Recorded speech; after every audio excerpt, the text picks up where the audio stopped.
Assalamualaikum warahmatullahi wabarakatuh. Hai teman-teman semua, gimana nih kabarnya? Pada kali ini kami dari kelompok 8 ingin mempresentasikan materi kita, yaitu dakwah Nabi Isa alaihi wasallam. Kelompok 8 terdiri dari Dimas Bagus Gita Nugraha dengan NIM 211221095 selaku moderator, Saidah Nur Aulia dengan NIM 211221087, Natasha Septiana dengan NIM 211221103, Donita Sofiana Pratiwi dengan NIM 211221111. Kegiatan dakwah Nabi Isa. Isa ibnu Maryam adalah salah seorang hamba Allah dan salah seorang rasul dari rasul-rasul Allah yang diberi wahyu dan diberi Alkitab Injil oleh Allah. Isa alaihissalam diangkat menjadi rasul ketika beliau berumur 30 tahun. Ia berjuang menyiarkan agama yang benar, membongkar akan kesalahan-kesalahan dan kesesatan pendeta-pendeta Yahudi yang telah menyimpang dari ajaran Taurat.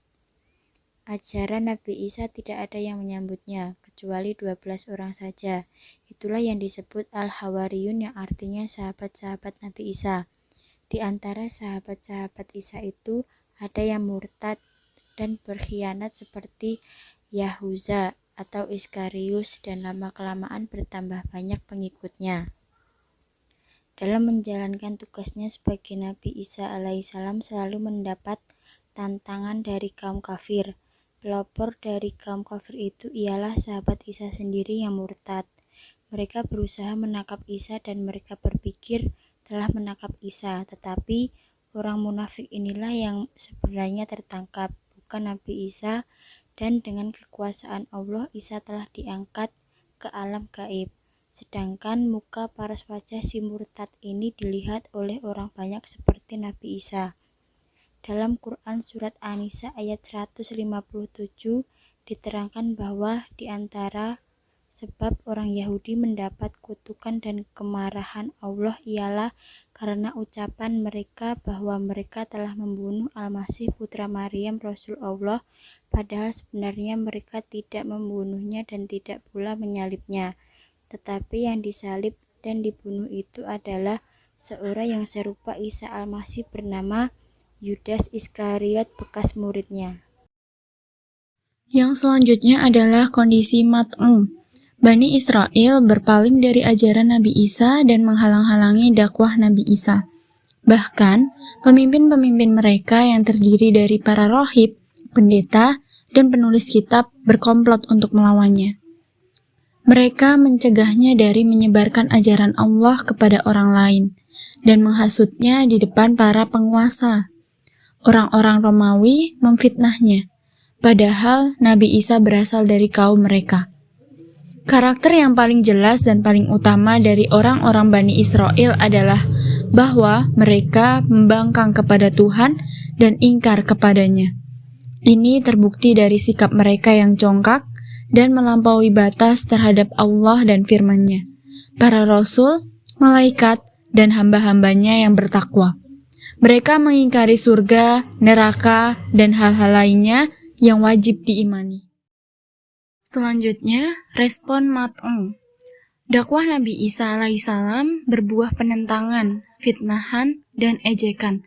Keikhlasan Nabi Isa dalam memandu Bani Israel untuk kembali ke jalan yang benar tidak berjalan lancar.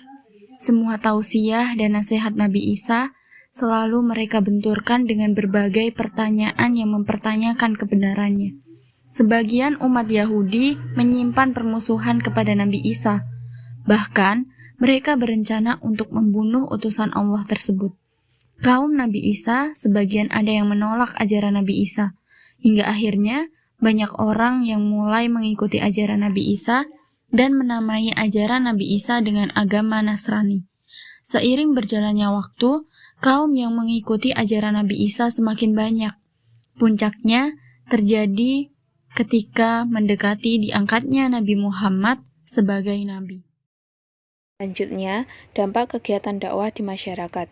Lambat laun, dakwah Nabi Isa mendapat sambutan yang sangat besar. Semakin hari, pengikut Nabi Isa semakin banyak.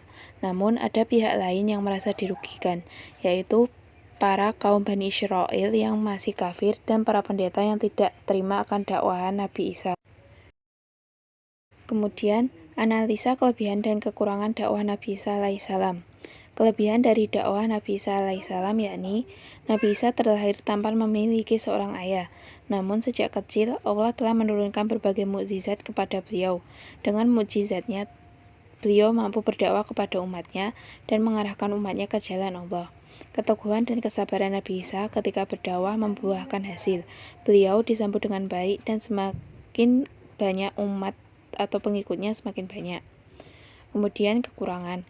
Kegiatan dakwah yang dilakukan Nabi Isa alaihissalam tidak serta-merta langsung diterima oleh kaumnya. Tidak seluruh umat menerima ajaran yang beliau bawa. Mereka merasa dirugikan, sehingga terjadilah rencana-rencana yang dibuat oleh kaumnya yang merasa merugi untuk menghalangi dakwah beliau. Oke teman-teman, sekiranya cukup ya untuk presentasi pada hari ini.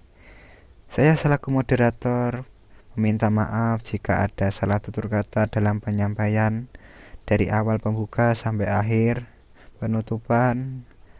Kami dari kelompok 8 mengucapkan terima kasih. Wassalamualaikum warahmatullahi wabarakatuh.